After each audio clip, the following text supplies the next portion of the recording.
ग्रहों का विज्ञान यूट्यूब चैनल में मैं डॉक्टर पुष्पा कांबळे आप सबका स्वागत करती हूँ। आज मैं आपको कुंडली पढ़ना सीखे के क्रम में पाठ 104 सिखाना शुरू करती हूँ। आज के पाठ में मकर राशि का मासिक राशिफल 9 ग्रह के अनुसार कैसा देखा जाता है, उसके शुभ और अशुभ परिणाम क्या मिलते हैं। जब जिस ग्रह से अशुभ परिणाम मिलते हैं तो उस ग्रह के मंत्र दान उपाय इनके बारे में जानेंगे। यह मासिक राशिफल मकर राशि मकर लग्न के अनुसार समझेंगे। यह मासिक राशिफल ग्रहों के गोचर के आधार पर निर्धारित है।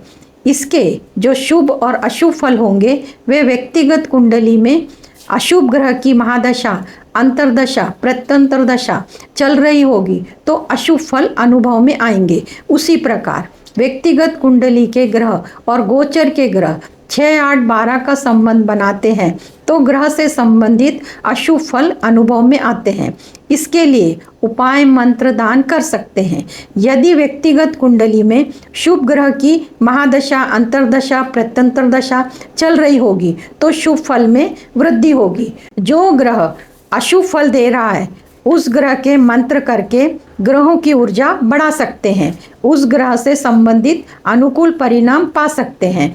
मई महीने में ग्रहों की स्थिति के अनुसार और 12 भाव के अनुसार मकर राशि मकर लग्न के लिए आरोग्य कैसा रहेगा, धन की स्थिति कैसी होगी, साहस पराक्रम, छोटे भाई बहन के साथ संबंध कैसे होंगे, माता का स्वास्थ्य कैसा होगा, भूमि भवन वाहन की स्थिति कैसी होगी, शिक्षा संतान प्रेम के संबंध कैसे रहने वाले हैं, रोग रिपू ऋण की स्थिति कैसे रहने वाली है, व्यापार और वैवाहिक सुख वैवाहिक जीवन कैसा होगा, अचानक दुर्घटना के योग होंगे या नहीं, भाग्य का साथ मिलेगा या नहीं, करियर कैसा होगा, लाभ के मार्ग क्या होंगे, खर्चे क्या होंगे, खर्च फिजूल खर्च होंगे, दवाइयों पे होंगे या सामान्य खर्च होंगे।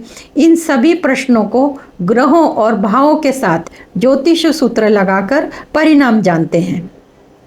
मकर राशि मकर लग्न मई महीने में मकर राशि मकर लग्न के लिए ग्रहों की स्थिति इस प्रकार। मकर लग्न का चार्ट 10 नंबर से शुरू होता है, यानी कि मकर राशि। दूसरे भाव में कुंभ राशि शनि की स्थिति, तीसरे भाव में मीन राशि मंगल राहु बुध की स्थिति, चतुर्थ भाव में सूर्य शुक्र मेष राशि में, पंचम भाव में वृषभ राशि में गुरु की स्थिति और भाग्य भाव में कन्या राशि में केतु की स्थिति। इस प्रकार मकर लग्न का चार्ट। इस महीने में ग्रह राशि बदलने वाले ग्रह इस प्रकार। 1 मई को गुरु वृषभ राशि में प्रवेश करेंगे, 11 मई को बुध मेष राशि में प्रवेश करेंगे, 14 मई को सूर्य वृषभ राशि में प्रवेश करेंगे, 19 मई को शुक्र वृषभ राशि में प्रवेश करेंगे।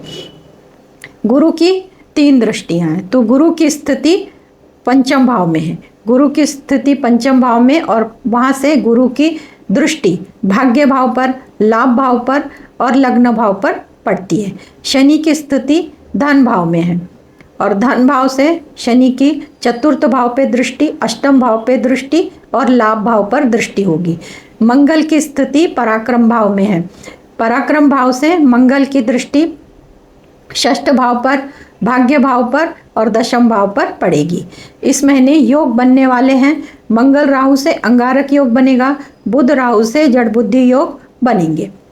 मई महीने में चंद्रमा का गोचर जब मेष राशि, सिंह राशि और धनु राशि से होगा तब कार्यों में विपरीत परिणाम मिलते हैं। यहाँ तक काम होते नहीं हैं और काम मन के विरुद्ध होते हैं। इसके लिए मई महीने की तारीखें इस प्रकार 7, 8, 16, 17, 25, 26 इन तारीखों को महत्वपूर्ण कार्य न करें। यदि कार्य करना जरूरी है, मजबूरी है तो चंद्रमा के मंत्र करके कार्य की शुरुआत करें। चंद्रमा का मंत्र ओम सोम सोमाय नमः 108 बार करना है। मई महीने में इच्छा पूर्ति का ग्रह की स्थिति कैसी है, लग्नेश के साथ संबंध कैसा है। लग्नेश शनि है, इच्छा पूर्ति का ग्रह मंगल है।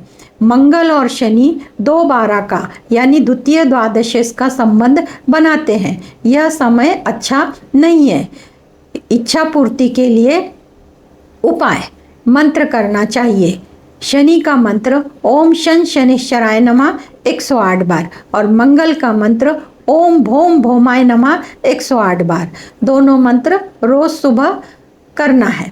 यदि आप अपनी राशि अनुसार या लग्न राशि अनुसार इच्छा पूर्ति का ग्रह नहीं जानते हो या अपनी कुंडली का विश्लेषण कराना चाहते हो या कुंडली संबंधित प्रश्नों के उत्तर जानना चाहते हो तो दिए गए नंबर पर व्हाट्सएप करके जानकारी और शुल्क की जानकारी प्राप्त कर सकते हैं। मकर राशि, मकर लग्न का मासिक राशिफल लग्न भाव से शुरू करते हैं। लग्न भाव में मकर राशि है। मकर राशि का जो स्वामी शनि है अपने से दूसरे भाव में है और इस भाव पर केतु की दृष्टि है। केतु ग्रह की दृष्टि पड़ने के कारण स्वास्थ्य में ऊंच नीच हो सकती है, सावधानी बरतनी होगी। दूसरे भाव से धन का विचार करते हैं। धन भाव का जो स्वामी शनि स्वतः अपने ही राशि में स्थित है। धन भाव की स्थिति सामान्य होगी। तीसरे भाव से पराक्रम का विचार किया जाता है, साहस, पराक्रम और छोटे भाई बहन का। तो पराक्रम भाव का स्वामी गुरु, गुरु की स्थिति पंचम भाव में है, अपने से तीसरे भाव में। तृतीय एकादशी का संबंध बनाने के कारण भाई बहनों के साथ संबंध अच्छे रहेंगे। 1 तारीख के बाद 1 तारीख को गुरु वृषभ राशि में आएंगे, उसके आगे की स्थिति अच्छी होगी। चतुर्थ भाव में मेष राशि है और मेष राशि में सूर्य उच्च राशि के होते हैं और शुक्र की स्थिति है। तो माता का स्वास्थ्य सामान्य रहने वाला है। माता के स्वास्थ्य के लिए सावधानी बरतनी होगी और भूमि भवन वाहन का विचार कर सकते हैं। शुक्र कारक ग्रह चतुर्थ स्थान में स्थित है। पंचम भाव से शिक्षा, संतान और प्रेम का विचार किया जाता है। तो पंचम भाव का स्वामी शुक्र चतुर्थ स्थान में है और पंचम भाव का कारक गुरु, गुरु और शुक्र द्वितीय द्वादश का संबंध बना रहे हैं। तो प्रेम के लिए यह संबंध अच्छा नहीं है। शिक्षा के लिए यह समय अच्छा है, संतान के लिए यह समय अच्छा है। षष्ठ भाव से रोग रिपु ऋण का विचार किया जाता है। तो षष्ठ भाव का स्वामी बुध राहु के साथ तृतीय भाव में स्थित है। तो यह स्थिति रोग रिपु ऋण के लिए अच्छी नहीं है। इन सब चीज़ों के लिए सावधानी बरतनी होगी, रोग के लिए, ऋण के लिए और शत्रु के लिए। सप्तम भाव से व्यापार के बारे में देखा जाता है और वैवाहिक सुख के बारे में।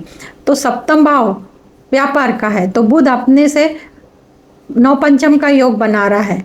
बुध से अगर गिनेंगे तो सप्तम भाव 5वां आता है। यह स्थिति व्यापार के लिए अच्छी है, परंतु वैवाहिक सुख के लिए यह स्थिति अच्छी नहीं है, क्योंकि वैवाहिक सुख का कारक गुरु और शुक्र द्वितीय द्वादश का संबंध बना रहे हैं। शुक्र राशि परिवर्तन 19 मई को करेंगे तो वैवाहिक सुख में परिवर्तन आएगा।